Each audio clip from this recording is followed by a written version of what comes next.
Ngayong araw po magsasagawa ng test run ng Automated Gateway Transit o Monorail sa University of the Philippines sa Diliman. At may live report si Love Anyaver. Love?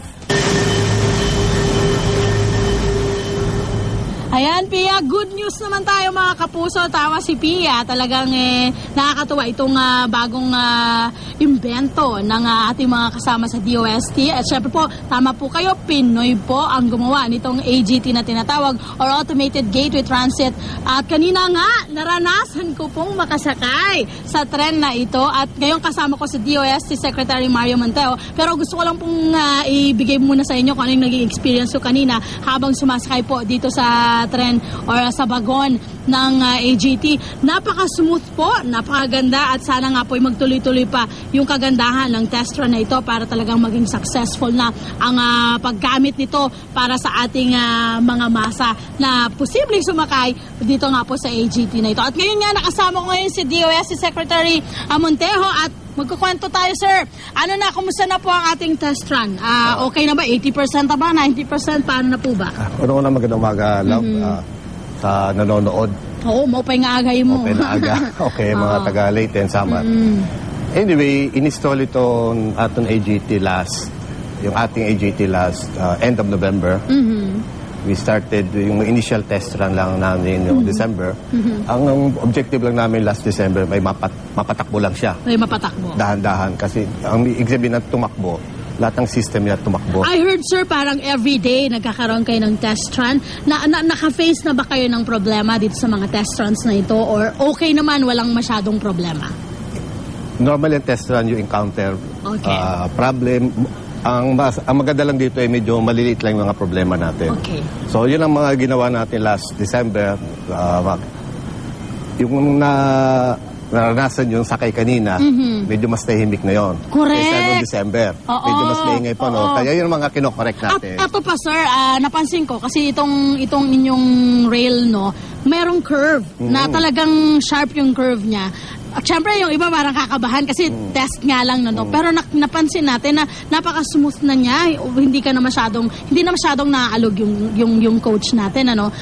Nung una po ba, medyo nagkakaroon kayo ng problema para sa mga pagliko niya? Even along the way, medyo kininisan namin yan ng konti para medyo mas tahimik. At tatahimik pa yan afterwards. Buti napansin niyo yung curve.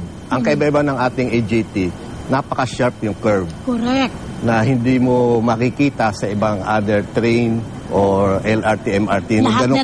Ganun ka-sharp na curve. Yun ang medyo distinguish us from other system.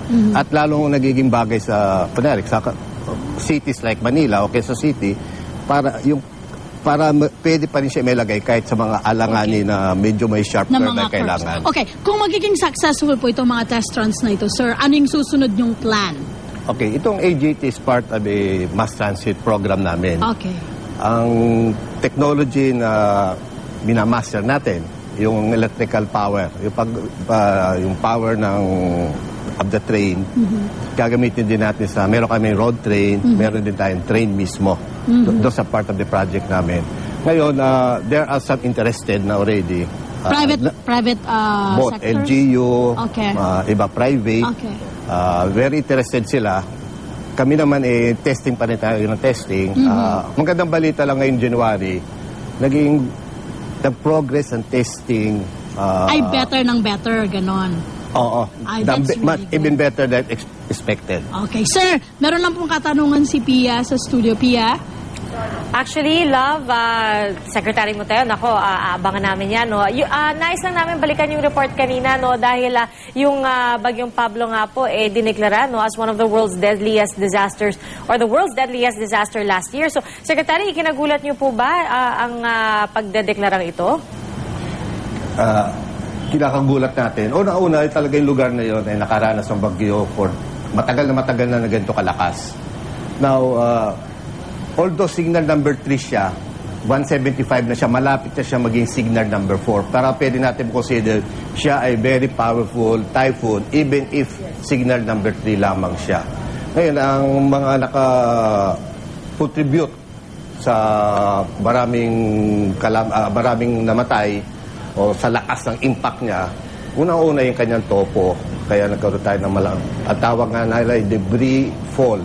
na yung ating mga scientists ang tawag nila world class ito. Bihirang mangyari ganito kalaking kalamidad. So kami naman sa DOST Pag-asa, gusto natin lalo pang ma-improve yung ating forecasting.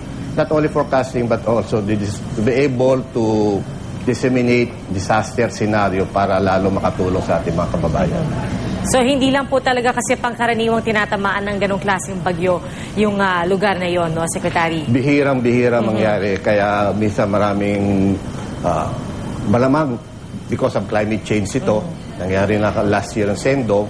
Pero kung titignan mo, yung Sendong, wherein more than 1,500 ang namatay sa Cagayan de Oro because the people were more we were warm and we were more alert. Ngayon, wala namatay ngayon sa Cagayan de Oro. Even if yung tubig sa Cagayan de Oro River, halos, yung pagtaas niya halos kamukha din ng Sendong. Alright, Secretary, maraming salamat po sa inyo. Si DOST Secretary Mario Montejo at syempre ating kasamang si Lavanya Ver. Maraming salamat po.